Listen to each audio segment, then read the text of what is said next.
Live from the BDN Studios, it's Bang and Dang. That's awesome. If you don't like that, then You ain't black. Welcome back to Outlaws Gunslingers, which is Bang and Dang, and it's the end of the month, which means serial killing time, which means we're on to some nasty, freaky guy who did some things. Well, this time we're not on some nasty, freaky guy who's obsessed with little boys. Ow. Instead, we're on some nasty, freaky guy who, you want to talk about messed up in the head? This guy, Herbert Mullin, my bad, he killed people because he thought it was going to prevent an earthquake happening in L.A. Oh, yeah. San Fran. You've had a head injury. He's messed up, that's for sure. He didn't have a head injury. He just was like crazy. Just born crazy, I guess. That's what they say. It's like their mothers who drown their kids. Jesus told me to do it. Well, yeah. He claims his daddy told him to do it. Oh. Telepathically, almost, basically. Daddy's dead? No. Herbert. Different time zone? William, no. Literally lived together. Oh, wow. For a minute. Telepathically, yeah. Herbert William Mullin. He, guess what, guys? It's the 70s in California. Of course there's a serial killer. Yeah, California's rough. California and the Midwest. Right. Weird. Yeah, Midwest had a lot as well. And like I said, he killed, supposedly, we'll get into it why, but to prevent earthquakes from happening. He thought it would help. Maybe, yeah. He ended up getting convicted of 2 of the murders. In first degree and 9 in second degree. He's sentenced to life. I think he died in there. Wait, so he only got convicted of 11? Right. Oh. He's denied parole 8 times as well. We'll get to that as well. He was born in 1947 in Salinas, California. He's just like all of them. He's remembered as a bright and gentle-natured child. Wow. When he's 5, the Mullin family, they moved to San Fran, where his father, Martin, he works as a furniture salesman. Oh, wow. Oh, Herb and his older sister, they attend a parochial school, church school. Yeah. And by all accounts, the Mullins are a well-adjusted, educated family. Look at that. Bill Mullin, his daddy, was a World War II military hero. He says he's proud of his service, and he shares war stories with old young Herb. He even taught him how to shoot a gun. He's a stern but not abusive father. Right. But Bill sometimes playfully boxed with Herb in the kitchen before dinner. Which lighthearted moments you would think, but years later it takes on a dark and twisted meaning in old Herb's mind. As an adult, Mullin's perception of his childhood is warped by paranoid schizophrenia. Yeah, he claims his parents orchestrated a conspiracy to ruin his life. He called them killjoy reincarnationalists, who believed that spoiling others' happiness improved their own reincarnation prospects. It's a thing too. That's pretty fucking sick. In chilling testimony, Mullin insists his daddy threatened to kill anyone who played with him, even going door to door to ensure neighbors shunned his son. Oh, wow. He sees malice in the smallest details, like communion at their Catholic school. He recalls being told in 2nd grade that Jesus Christ lived in the Holy Eucharist, which he later deems a lie designed to induce naive and gullibility in young children, making them vulnerable to telepathic subconscious suicide orders. Oh, shit. Okay, buddy. Those playful boxing matches you asked that we said earlier, well, Mullin reinterprets them as his deadly challenge, as a sadistic test. Oh. Well, halfway through high school, the Mullin family, they uproot once again from San Fran to Felton, which is a quiet community in Santa Cruz County surrounded by majestic redwoods. Aww. It's a big move for a teenager, but Herb, then in his mid-teens, he seems to take it just great. He adapts like quickly. Any other fucking teen in the United States, right, or in the world that moves with their parents. I mean, obviously not every teen, but most. He adapts quickly, making a slew of friends and earning a spot among the popular crowd at the San Lorenzo Valley High School. He's no wallflower, they say. He plays varsity football, showcasing his athletic side. Has a steady girlfriend, a sign of his social charm. His classmates, they see a bright future for him as well, because they voted him most likely to succeed. Damn. On the surface, it looks like he's thriving, envied by peers for his charisma and promise. Look at this guy, he's living it up, huh? But there's always another side, because deep down, things aren't so bright. Around this time, Mullin begins grappling with what would later be diagnosed as paranoid schizophrenic disorder, which is a condition that starts to cast shadows over his life. 1965, shortly after graduating his high school, tragedy strikes. One of Mullin's close friends, Dean Richardson, dies in a car accident. It happened a lot back then. These kids were just driving around like maniacs. Happens all the time now. Right. This left Mullin shattered. The loss hits him very hard. He becomes consumed with grief. He's building shrines to Richardson in his room, fixating on the concept of reincarnation. This obsession marks a turning point in his life as his mental health begins to unravel. There we go. That's all it took. Already a messed up mind, and then something like a death like that. Clicked it. As a young adult, he was raised Catholic. He begins searching for meaning beyond his upbringing. Drawn to Eastern religions, he seeks answers to the grief over his friend Dean's death, and the voices now haunting his thoughts, which we know is schizophrenia. At the state college where he's studying engineering, he switches his major to philosophy, hoping to find clarity, but drops out just after a few weeks, overwhelmed in a drift. Yeah, it's just way too much for his brain to comprehend. All that. He's like, whoa, wait a minute. Well, in spring of 1966, Mullin, he runs into Jim Gianera, who was a friend of Dean's at the beach. Oh, shit. Gianera introduces him to marijuana and the anti-war movement, a pivotal moment, and Mullin later blames for his downfall. He claims Gianera spearheaded a movement to befuddle and confuse me, insisting the pot damaged his brain. In a bizarre reflection, he says, if Gianera had given me some Benzedrine instead, I would have become an artist. Maybe. This encounter marks the start of Mullin's growing resentment towards Gianera. We'll get back to Gianera later on in the story. Wow. So he couldn't handle the old pot, huh? I think there's something mixed in that old pot. Wait a minute. LSD, famous around about now. Mullin's behavior shifts dramatically after this. His longtime girlfriend, she grows uneasy as he dives into hallucinogenic drugs. He's taking LSD. He's dropping acid. He's eating mushrooms. He's sniffing porta potties. Yeah, that methane gas. Right. And he rambles on about an impending California earthquake that's bound to destroy the world. Or at least California. It's going to sink it in the ocean. What they used to say, it's going to sink into the ocean. And he says we should go to Canada, he tells his girlfriend. Oh, because they don't have earthquakes. Right. His strange glares and erratic outbursts creeped her out. And his increasing violence, coupled with a 1968 confession that he might be even gay. She's like, you know what? You can beat the shit out of me all you want, but taking dicks in the ass. I draw the line at cocksucking. Right. Oh, wow. She's like, I gotta go. He's like, but I suck dick. She's like, I know. That's why I gotta go. Gotta go. On the surface, Mullin's rebellion mirrors the 1960s counterculture, which we've seen multiple times. If you ever watch a Vietnam movie or a high school movie back in the 60s, that's all you've seen. Everybody's going to a rally or some sort of a peace, bro. Right. You got the Black Panthers running wild, and I don't think Black Panthers had anything to do with the anti-war movement, but they're anti-everything. White people, yeah. Right. So Mullins began experimenting with all drugs that he can get his hands on. He declared himself a conscientious objector to the Vietnam War, horrifying his military veteran father. And announces plans that he's going to study yoga. That's all you need. Right. He's not only going to study yoga in California. No, he's going to go all the way to India. And he's going to study yoga. But his actions veer from typical to alarming. Well, 1969, nice. While visiting his sister, Mullin's behavior takes a chilling turn. For 4 hours, he mimics her boyfriend's actions. Every word, every move. A condition called echolalia and echophrexia linked to schizophrenia. Right. Weirdo. Kick him out now. His sister would later recall, she said, when my husband would eat, Herb would eat. Whatever my husband would do, Herb would do. Then he just sat and stared at us. The next day, his family persuades him to voluntarily commit himself to a mental hospital. I mean... But as usual, we've seen 100 million times on these episodes, he's soon released.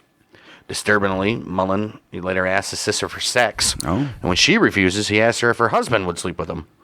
Deepening the family's fear for his safety and their own. They said, what is wrong with this dude all of a sudden? Where is this coming from? Stay off the drugs, Herb. All right, yeah, something's going on here, man.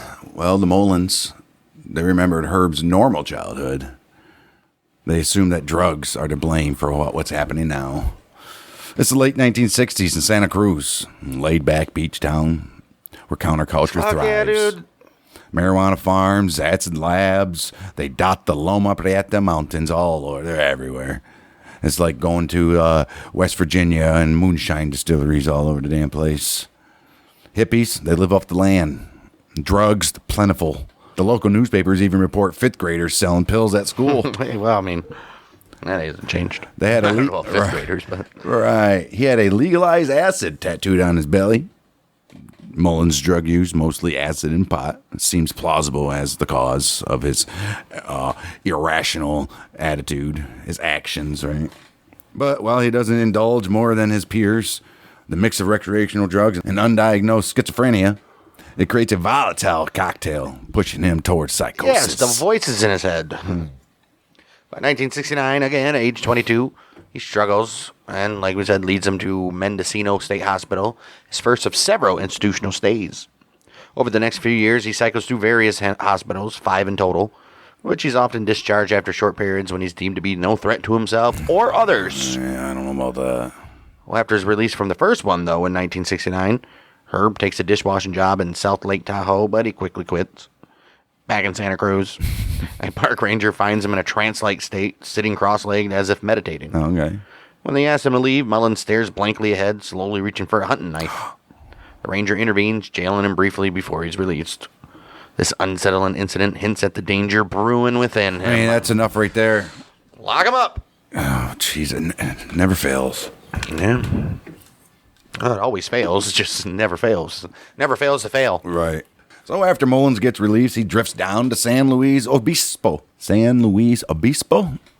Sure. This is where he tells his roommate he's receiving messages, compelling him to act.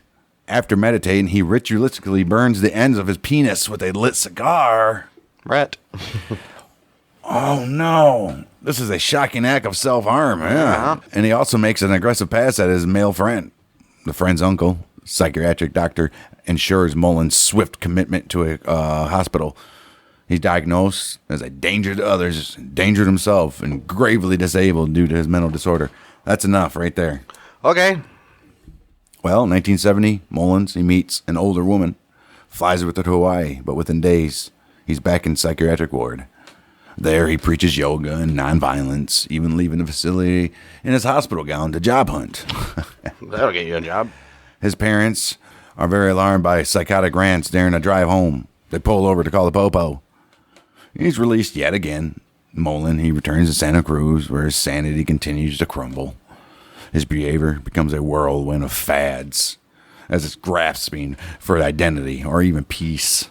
He shaves his head. He adopts a microbiotic diet. He sheds weight rapidly. All right? Macrobiotic. Yeah, macrobiotic. He sheds weight rapidly.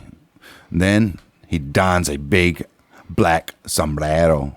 He fakes a Mexican accent, and he briefly takes up boxing. Hey, my name is Herb, Essie. Well, despite preaching anti-violence, Mullin's actions turn volatile. Yeah, he's boxing.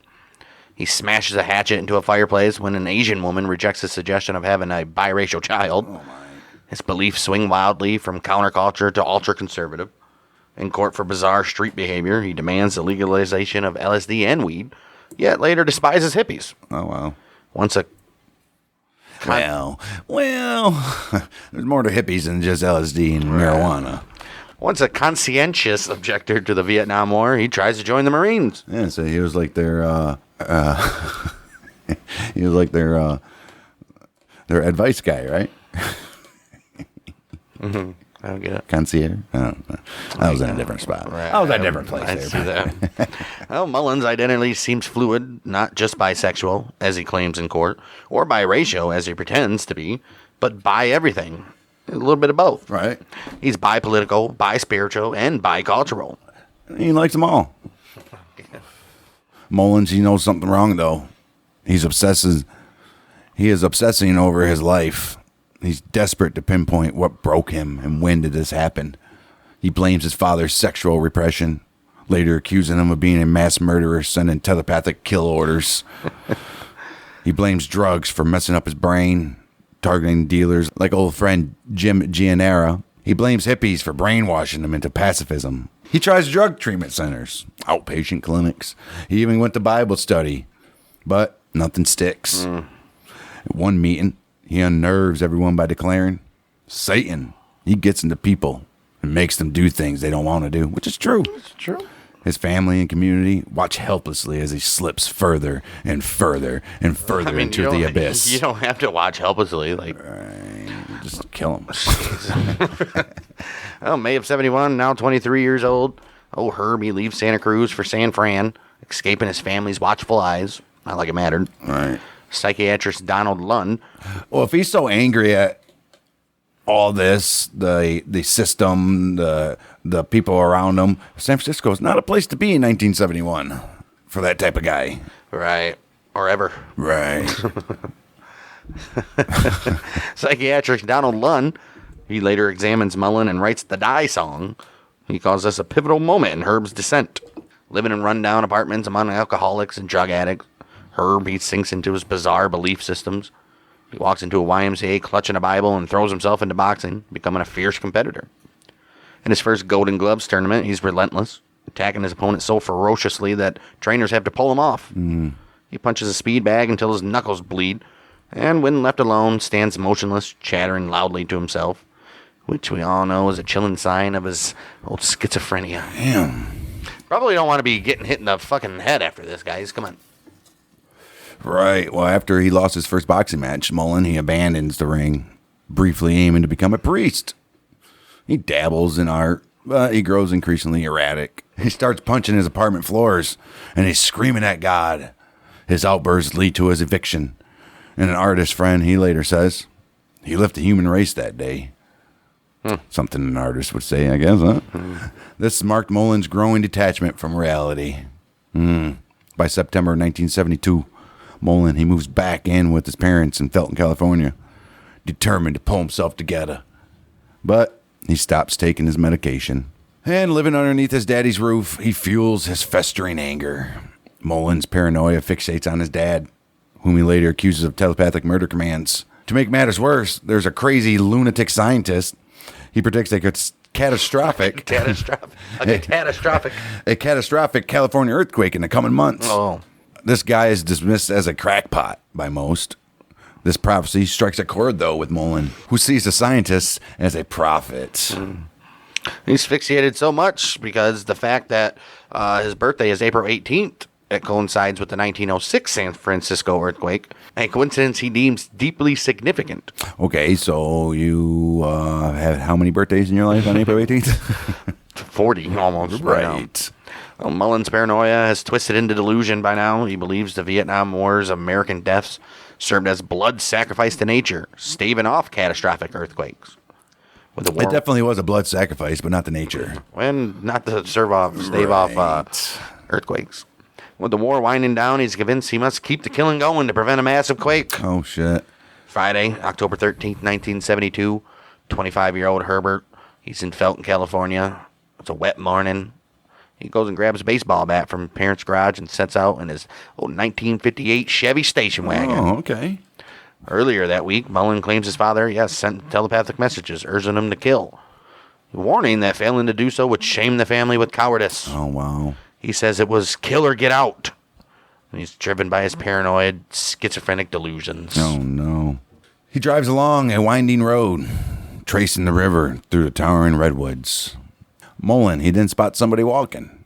He passes the man, and he pulls over, popping the hood to fake a car trouble. 55-year-old Lawrence White, they call him Whitey. He's a homeless man.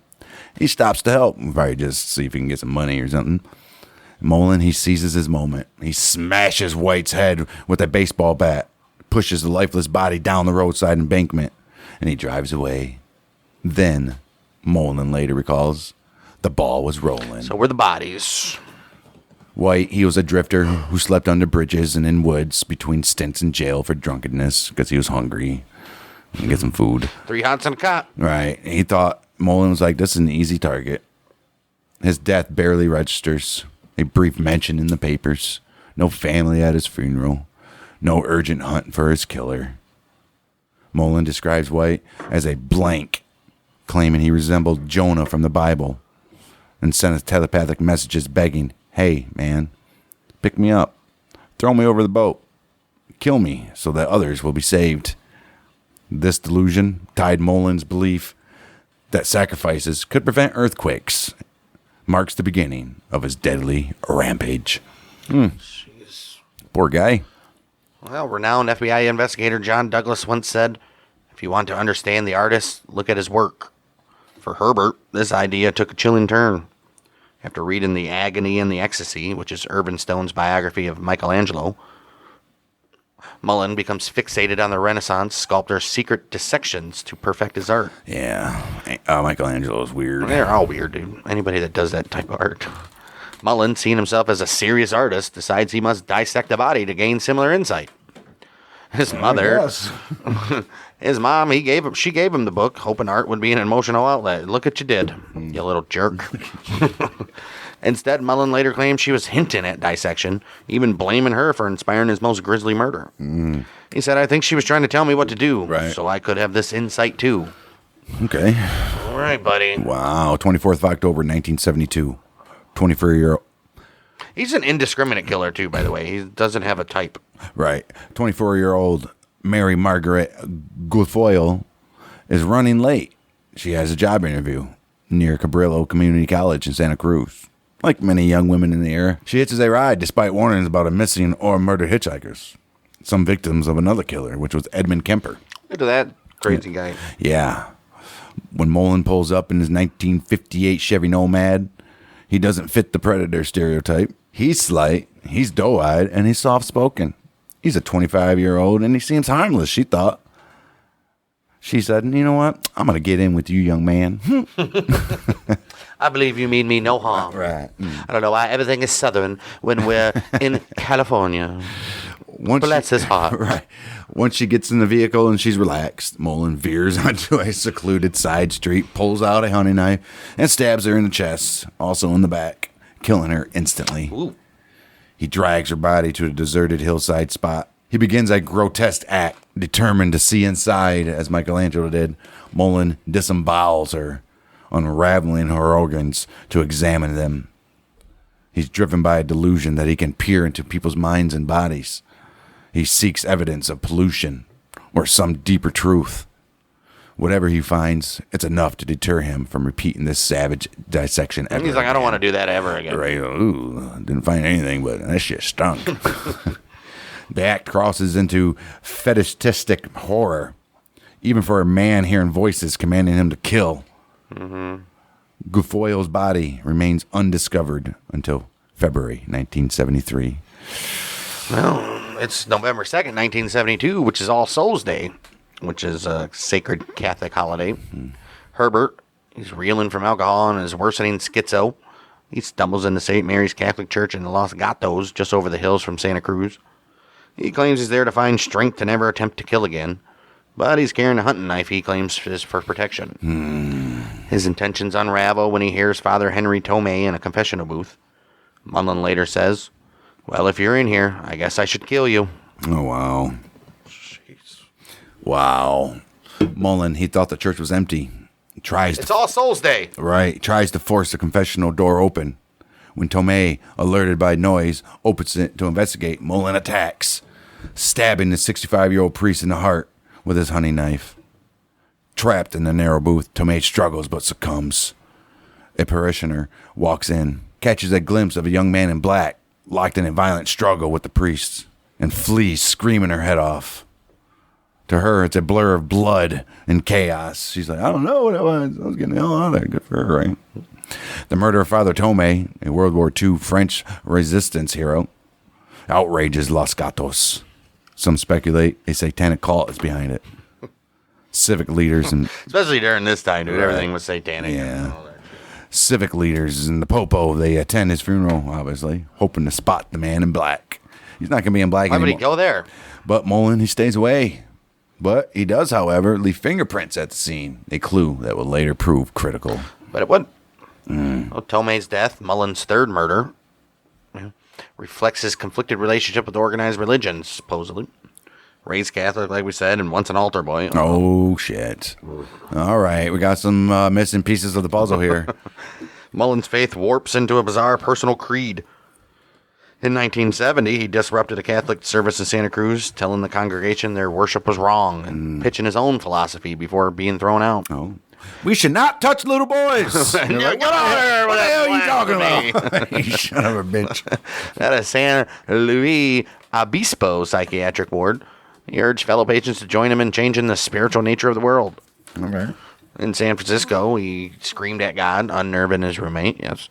Yet, Mullin's rebellion often flipped to devotion. He carried a Bible, spoke of becoming a priest, and revered aspects of Catholicism. That's his problem right there. His mother, stunned by the murder, recalls he'd been a deeply religious child, altar boy in the Catholic religion. Okay. For Mullin, religion was only valid if it aligned with his delusional worldview, though. Well, after murdering Father Henry Tomei on the 2nd of November, 1972, 25-year-old Mullin seems to strike at a symbol of his anger toward his stern Catholic father. Psychiatrist Donald Lunn, he notes that Tomei's death unsettles Mullin more than his other killings, reflecting the deep conflict with his upbringing. Following his pattern of kill and make up, Mullin seeks to appease his father by emulating his military past. Oh. In November, he applies to join the Coast Guard, seeing the military as a way to channel his violent urges with official sanction, right? You can finally kill. Just because you're in the Coast Guard doesn't mean Coast Guard don't kill people. Well, but in December, he fails the psychological exam and is rejected. I would fucking hope so. Right. Well, this fuels his paranoia, convincing him of a conspiracy orchestrated by hippies and war resistors who brainwashed him with drugs and turned him into a conscientious objector. The peace advocates and flower children had played tricks on my mind. And I had to reap vengeance. That's what he tells Lund. As the voices in his head demand another sacrifice. I hear voices in my head and they talk to me. They understand. They talk to me. Well, Mullin, he targets John Hooper next, who's a longtime friend and fellow drug user, planning to kill him with a hunting knife. Oh, shit. Visiting Hooper's home, he finds 9 others are present. Of course, it's fucking druggies. And realizes his knife won't suffice. Yeah. Well, for one of our tour, maybe. He pivots, buying a gun and lying at the shop, claiming to be a sketch artist while concealing his psychiatric history. For reasons unclear, he delays targeting Hooper and the flower children. Okay. Instead, he applies to the Marine Corps. Oh, all right. Despite a recruiter's hesitation, Mullin's persistent wins a glowing recommendation. Herbert William Mullin is an intelligent and highly motivated young man with an ultra-zealous eagerness to enlist. He can, and most likely will be, a benefit to whatever unit he is assigned. This is what one recruiter says. Thrilled at this news, Mullin sees this as a purposeful mission to reclaim his life. It might have, though. You stay? I mean, you never know. 15th of January, 1973, Mullin passes the Marines' physical and psychiatric exams. How did he pass a Marine psychiatric exams, but he failed the National Guard? January 15th, 1973, Mullin, he passes the Marines' physical and psychiatric exams. Look at that shit. But his refusal to acknowledge his arrest record leads to his dismissal. You gotta do that, bud. Wait, do you acknowledge his arrest record? He's like, no. No. You gotta go, bud. It's here. It's right here. No. No. He's devastated. You, the military, you tell me. Right. He's devastated. He lashes out, denouncing his parents for their failures. Damn, take it out. I guess so. We all been there. Fed up with his rants, they demand he move out. Said, get the fuck out of here. Dude, I'm about sick of you. You're 25. Right. 19th of January, 1973. Mullin rents a shabby apartment near the Santa Cruz beach. He sits alone, with nobody else. His resentment festering. The voices grow louder, urging him to kill. Kill.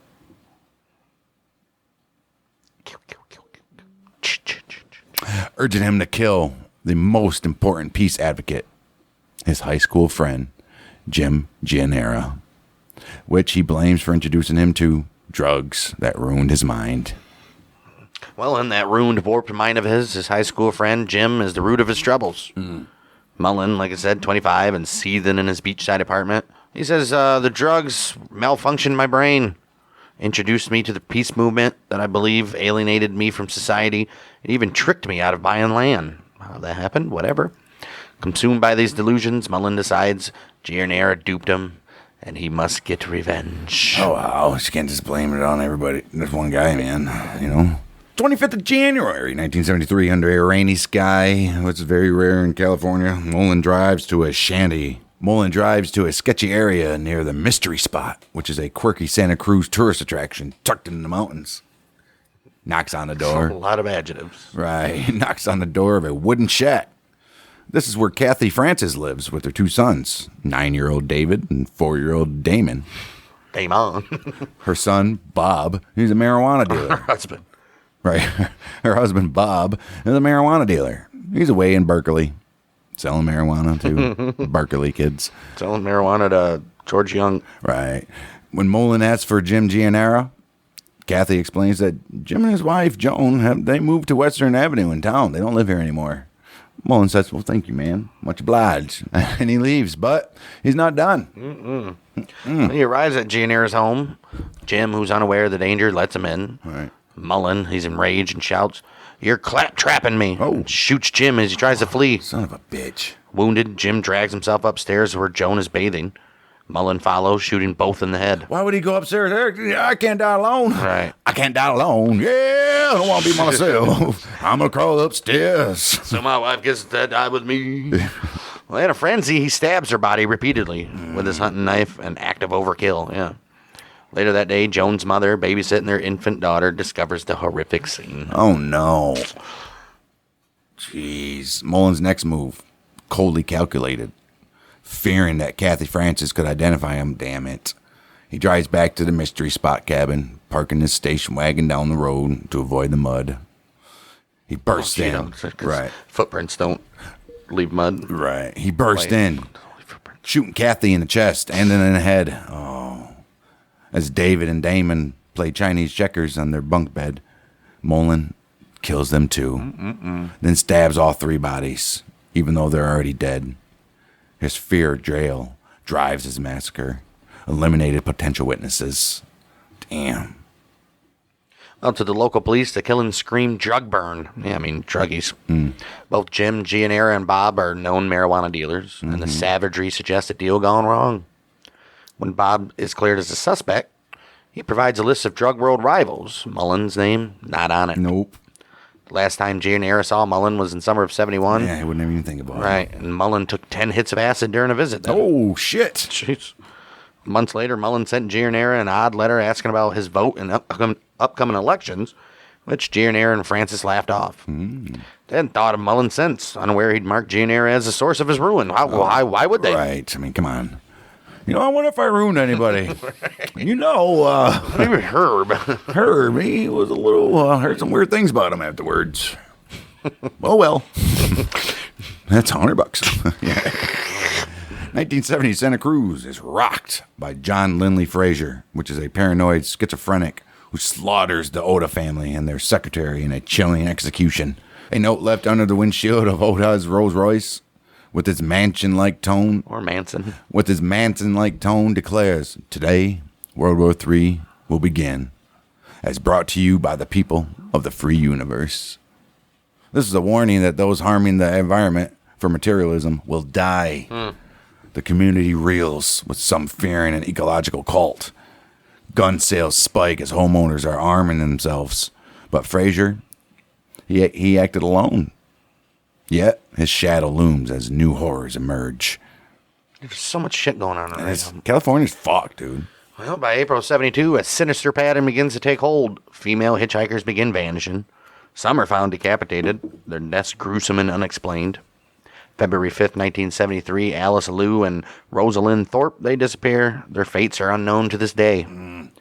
The next day, a 79-year-old widow is found raped and strangled in her bathtub.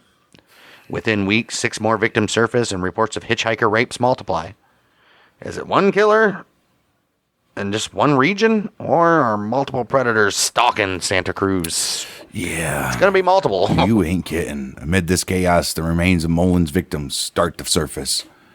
February 11th, Mary Margaret Guilfoyle's skeleton, left in Hills since Mullin's October 1972 murder, is discovered.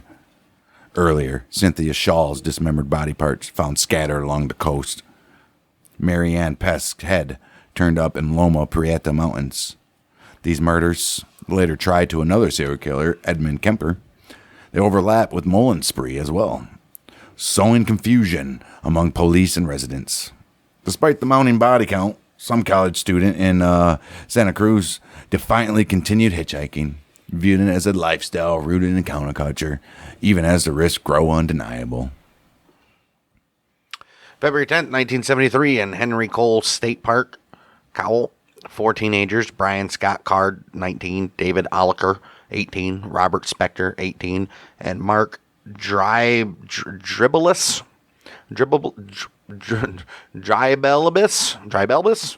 he's 15. They have set up an illegal campsite in a spot they call the Garden of Eden. Oh. Tucked away from ranger patrols, their makeshift shelter of plastic sheets and scrap wood feels like a haven. But old Herbie, yes, we know he's 25 years old. Old Herbie, he stumbles upon their hideout while wandering the woods. Oh, wow. Just happens. The boys, they invite him in. But Mullin, calling himself an avenging angel, is hostile from the start. Oh, he's just ready to roll, baby. Wow. He demands that they pack up and leave, accusing them of defacing government property. His anger is personal. Rangers had previously hassled him from similar behavior. And he resents these teens getting away with it that he didn't. The boys, amused by his intense scowl and self-appointed authority, they said, "Get out of here, you crazy son of a bitch." As the argument escalates, Mullin later claims, "I decided to kill him and asked them telepathically if I could. And they all answered, yes." Wow. He insists that the boys asked for it, a delusion prosecutors later interpret as evidence of his hatred for hippies, campers, and counterculture deviants. Deviants. And counterculture deviants. Mullin, he says the killings took a few seconds with the boys seated, but the scene tells a darker story. A week later, the brother of one of the victims discovers a scene of carnage. The campsite reveals a desperate struggle. One teen was shot while clawing through the plastic walls trying to escape. Jeez. Trapped in their shelter, the boys were shot one by one with Mullin's .22 caliber pistol, a far cry from the quick deaths he described. You ain't kidding. When the slaughter ends, Mullin takes their .22 caliber rifle and $20, but leaving behind a blood-soaked tragedy in the middle of the woods. Damn. Animals probably ravaged the hell out of their bodies. Oh, Dude. shit. 12th February 1973, trap shooters. They discovered the skeletal remains of Mary, the earlier victim. Mullin's October 1972 victim, abandoned in the Santa Cruz hills. The Popo issue another desperate warning against hitchhiking, likening it to Russian roulette and urging young women to avoid strangers' car. But their plea can't prevent Mullin's next crime, one that proves danger lurks even in the safety of a front yard. We know he's 25, guys. Well, the next day, February 13th, Mullin sets out to deliver firewood to his parents' home in Felton. As he drives, a telepathic voice, which is his father's, he claims, interrupts him. "Don't deliver a stick of wood until you kill somebody." Oh! The voice suggests Uncle Enos. But when Mullin resists, it grows vague, urging him to kill somebody, anybody. Driving through a quiet, foggy neighborhood, Mullin spots 72-year-old Fred Perez, who was a retired prize fighter working in his driveway. In a cold, calculated moment, Mullin uses the .22 caliber rifle he took from the campers, shooting Perez once in the heart. Oh, wow. Dies instantly. Mullin then sits silently in his station wagon, rifle in hand. Then he backs up and drives away slowly. Oh, wow. Jeez, dude. Damn, for Mullin, Perez represents an ideal. A respected figure he admired but didn't know. "He was someone I respected," he later says, offering no clear motive. Prosecutors argue this killing was a come-catch-me crime, suggesting Mullin, consciously or not, was ready to be stopped. I think maybe. Unlike his other murders, this one has a witness, which was a neighbor, alerted by the gunshot, peers out her window and notes the killer's vehicle, a critical break for the police. Mullin then heads towards Felton, his station wagon loaded with firewood. His need to kill is filled. Suppressed for now. Right. The rifle hidden under a paper bag on the front seat. A policeman acting on the witness's description. What kind of paper bag does he have? Right. Covers the whole ass rifle. Right. A policeman acting on the witness's description pulls him over without backup. Mullin doesn't resist, but remains silent, offering no explanation. His 4-month rampage, 13 lives, ends in this quiet arrest on a back road, foggy back road or something shit like that. February 13th, 73, after his arrest for the murder of Fred, Herbert, he sits in the Santa Cruz police station, sullen and uncooperative. Simple questions like, do you have an attorney? Or, would you like to make a phone call? They're met with a defiant shout. Silence! Silence! Quiet! Quiet! Mullin chants the word relentlessly, frustrating investigators until they order him to his cell. As he's led away, he lashes out with a cryptic accusation. You people were responsible for the 3 million killed in World War II. Oh, wow. His erratic behavior hints at the depth of his schizophrenia. Our doctor examining him noticed striking tattoos on his belly, which the one that said legalize acid. He also had another one that said eagle eyes marijuana. Legalize, eagle eyes. Birth Mahashamadi and Kriya Yoga. Mahashamadi, that's like a... You're thinking of Mahatma Gandhi. No, Mahashamadi is kind of like an Islam thing, isn't it? Mahashamadi? Yeah.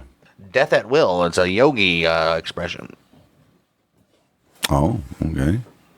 What's a yogi? Yoga? Oh, it's a yoga. Okay. Yeah, makes sense. Kriya Yoga. Right. Well, these counterculture symbols clash with Mullin's clean-cut appearance and his vocal hatred of hippies, revealing the contradictions in his fucked up, crazy mind. You ain't kidding, dude. This guy is fucked, man. Holy shit. Well, the police were at Mullin's sparse beachside apartment, where he'd lived for just 3 weeks. They uncovered telling evidence. A Bible. We got him! We got him! Fucking got him! Motherfucker's getting locked up for life! Hey, who was reading the scripture? Shit. The judge is like, say no more. Say less. Right. Say less, fam. Say less, fam. Shit. They found a Bible, a paperback biography of Einstein, The Life and Times, an address book listing Jim Giannera, one of his victims, as we all know, newspaper clippings about the recent murders, gripping Santa Cruz area. They also found a .22 caliber revolver found in a station wagon. It's sent for ballistic testing, which soon confirms that Mullin's role in the murders of Francis' family and Giannera's. They found a cryptic note in the apartment, which adds to the mystery, proclaiming, this document carries more power than any other written before. And also claiming Mullin's actions taken of my own free will, he says. They are meant to prevent future tragedies while he guides and protects his dynasty. The note underscores his delusional belief in a grand mission. I'd say. As news of his arrest spreads, speculation swirls through Santa Cruz like the morning fog. Oh, could this slight, unassuming man be the same killer beheading hitchhikers? No. Those who know Mullin, they recall a bright, deeply religious young man who was somewhat uptight, but spry out after becoming a druggie, and it blew his mind. Oh. The community, already reeling from the other recent murders, they struggle to reconcile Mullin's past with the monster he's become. Right. Like, I don't give a shit what he was. Right. Look what he's doing to our people. You ain't kidding, man. That's some crazy shit right This there. dude is a fucking straight-up nerd. After Herbert's arrest on 13th February 1973, Santa Cruz authorities, they charged him with 6 counts of murder, a number that climbs to 10 when the bodies of 4 teenage campers are found on the 17th of February. He got arrested before these guys were even found. Right, with more bodies surfacing daily, investigators scramble to connect Mullin to other unsolved killings, including the murders of female hitchhikers like Mary, whose skeleton was found days before. Los Gatos police submit fingerprints from Father Henry Tomei's murder, hoping to tie it to Mullin. Reporters swarm, asking if one killer is behind the region's horrors or are there more. District Attorney Peter Chang, overwhelmed, he says, we must be the murder capital of the world right now. When pressed on the high murder rate. Detroit's like, hold up. When pressed on the high murder rate, he points to Mullin. He's a homicidal maniac, responsible for 10 deaths. Grimly acknowledges another killer targeting hitchhikers, saying, and plus we have another homicidal maniac. Way to strike some more fear in people. Right. Despite hopes of pinning all the murders on Mullin, evidence clears him of the hitchhiker killings, which we know is Edmund Kemper. The skillful decapitations of victims like Alice Liu and Rosaline Thorpe contrast with Mullin's less precise methods. Right. Guilfoyle She, though fitted the hitchhiker profile, wasn't dismembered, ruling out a link. To calm a panicked public, authorities emphasized Mullin's drug connections, which we know his victims were dealers or were involved with drugs somehow. Right. They even stretched to tie 72-year-old Fred Perez to drugs via grandson, claiming a possible feud with Mullin. This is the result of people flipping out and the people taking drugs. Chang, he says, framing the murders as a countercultural issue and not a threat to good citizens. Okay. Right. But the courtroom will soon reveal a far more disturbing truth. What, he's trying to say he was a Batman or something? Oh, he's trying to say he's a druggie, just having disputes with a bunch of other druggies. Mullin's trial, July 30th, 1973. Quick. Everything's happened so quick here. Right. It's a very spectacle for everybody to see. Charged with 10 murders and excluding his first 3 victims, Lawrence White, Mary Goldfile, and Father Tomei. Mullin disrupts proceedings from the very start. At his March 1st hearing, he clutches a legal book and tries to plead guilty, startling the court. I chose, he insists, but the judge rejects the plea. You can't do that, can you? Yes. Right. Citing the case gravity. When public defender James... He's like, you can't just plead guilty. We need all this shit out in the open. We need a trial, buddy. Right. When public defender James Jackson intervenes, Mullin snaps. I refuse counsel. And he calls Jackson a long hair. A hippie. When forced to accept representation, he defiantly pleads guilty to 10 counts of first-degree murder, frustrating the judge, who questions his competence. District Attorney Chang notes, you can't just let him plead guilty. We'd be thrown out by the Supreme Court. Why? Because they don't have... He just pled guilty. He did it. Why? I don't understand. Because there's no, like, solid concrete evidence or something? I mean, take man by his word. Psychiatrists, that's probably why, because they think he's crazy. Right. So, psychiatrists unanimously diagnosed Mullin with paranoid schizophrenia, marked by auditory hallucinations, fragmented thinking, and delusions of grandeur, like believing in vast conspiracies. Right. The trial hinges on legal insanity under the McNaughton standard. Did Mullin know right from wrong? If he concealed his crimes, it suggests he did, undermining an insanity defense, right? He went back and killed the people. Did. The defense also pushes diminished capacity, arguing Mullin didn't grasp the meaning of his actions, which could reduce charges from first-degree murder, which we've seen, obviously, some of them did. Right. While in jail, Mullin scribbles notes on Jonah, Einstein, earthquakes. He's convinced he can justify his killings as part of his grand design to prevent natural disasters. These writings bolstered the defense's insanity claim, though not as Mullin hopes. Meanwhile, he's housed next to Edmund Kemper, the co-ed killer. He confessed in April 1973 after murdering his mother.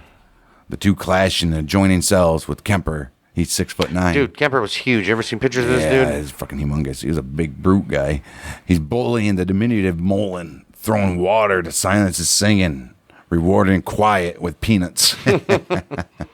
Kemper calls Mullin a creep with no class, who killed for no good reason, while Mullin scorns Kemper's brutality, viewing his own murders as a mission to save the world from, you guessed it, tornadoes. Mullin's obsession with his daddy, Martin, Bill, they call him, permeates the trial. He accuses his dad of being a mass murderer who telepathically ordered the killings, even demanding his fingerprints be checked against all California and Oregon murders since 1925. Oh, wow. What if they did come up with something? Right. Damn. The defense sees Mullin's hatred for his father, fueled by perceived challenges like childhood boxing matches. They see it as misdirected rage, while prosecutors argue he acted out of revenge, not voices. Oh. Yeah, he did, clearly. Right. Taking the stand, Mullin adopts a lecturer's pose, blaming family, friends, society, all for sabotaging his reincarnation prospects. He says, I'm going to come back a damn caterpillar now. Right. He says, I'm chosen as a designated leader of my generation. This is tied to an April 18th birthday to Einstein's birthday. This is tied to an April 18th birthday to Einstein's death in the 1906 earthquake. Wait, Einstein died on April 18th as well? He insists his victims consented via telepathy, saying, every Homo sapien communicates by mental telepathy. It's just not accepted socially. He admits ignoring some kill commands, like sparing his Uncle Enos, even refusing a suicide order, which prosecutor Chris Cottle seizes on. He says, I received a message in December I did not act on. I just didn't think it was right. This admission that he knew killing was wrong devastates his insanity defense. Well, killing himself. Oh, wait a minute here. Whoa, wait. Right. The prosecution highlights Mullin's cover-ups, sanding blood off the bat after killing White, collecting shell casings at Gianera's, and killing the Francis family to eliminate the witnesses. Cottle, he notes, Mullin ground down his gun's serial number, showing awareness of guilt, and didn't want to get caught. Witnesses, including Bob Francis on Mullin's LSD use and Joan Gianera's mother on finding the bodies, they paint a picture of calculated violence. Psychiatrist Charles Morris argues Mullin was insane for his first 3 killings, but sane for the later 10, driven by revenge after quitting LSD in January of 73. Another doctor calls it pure hatred, especially towards Gianera for introducing him to the drugs in the first place. The defense, led by James Jackson, emphasizes Mullin's killjoy sadism, conspiracy, and bizarre beliefs he had, like his Jonah theory, sacrifices prevent earthquakes. Psychiatrist Donald Lunn, he plays a cassette of Mullin explaining his die song. This is where leaders order deaths to avoid disasters. We've seen it in multiple movies. Rooted in a 10,000-year-old reincarnation cycle, Lund, he notes that Mullin's pre-arrest letters to the UN about death tolls and disasters, proving his earthquake obsession predated his capture, which we all know. Mullin's claims of repressed bisexuality, blaming his family for hiding it, add to his delusional narrative. Well, after 14 hours of deliberation, the jury finds Mullin sane and guilty. August 19th, 1973. He's got a first-degree murder for Jim Gianera and Kathy Francis. That's just deemed premeditated. Yeah. And a second-degree murder for the other 8, which is considered impulsive. Jackson calls the verdict as insane as Mullin. Fear and public panic drove it, while prosecutors are disappointed with only 2 first-degree counts. Mullin, he shrugs, unfazed. He's then sentenced to life with parole. You get premeditated murder on 2 people at least, and you're giving him parole eligibility. Holy shit. And that he was eligible for in 2005. 2025, as he's sent to Mule Creek State Prison. Fortunately for everybody involved, August 18, 2022, Mullin died at age 75 from natural causes at the California Health Care Facility. Shouldn't even have fucking lived that long. Holy shit. Yeah, that might be one of the most bizarre ones we've had. They gave him 2 life sentences that had to be served concurrently or consecutively? Concurrently. At the same time. No. Yes. Because he got parole for 40 years. He wasn't eligible until 2025. Got convicted in 73. It's 50. Yeah, so 40. You had to do at least 25 for each. All right, damn. Good for him. Right. And good. So they ensured that he was in there for life. Good for them. At least it was California, too. Why didn't he get the death penalty, first of all? Right. Crazy. That's old Herbie Mullin. He didn't even have an official, weird serial killer nickname. He's just Herbert Mullin. Herbert Mullin, no good enough. No gimmick nickname for this guy. Yeah, that's a crazy one. I don't think we'll see too many more like this. No. Usually, obviously we went through the types of serial killers. This guy's clearly an impulse or a he's an impulse killer. He don't have a type. He just kills to kill. He's just fucked up. He's just a rarely fucked up dude. Yeah, something's wrong with it, boy. Something happened. Something happened here that something's not telling. Something like the altar boy thing and all that. Something. Yeah, that's old Herbie Mullin. Next week we'll be back for more Outlaws Gunslingers, this time taking another look, or more of a look at the Lucchese family, probably doing an episode on Jimmy Burke and what's his name? Paul Vario, actually, probably Paul Vario. Well, maybe we'll squeeze Jimmy Burke in there as well. But yeah, we're getting to the Vario, and then Henry Hill, and then maybe some more other guys. I know they're not technically, Burke and Henry Hill weren't technically part of the family, but they were associates, so good enough for us. And yeah, we'll see you then, and we'll be back next week for more Outlaws Gunslingers. We're the Mouth of Michiganders with Bang dang.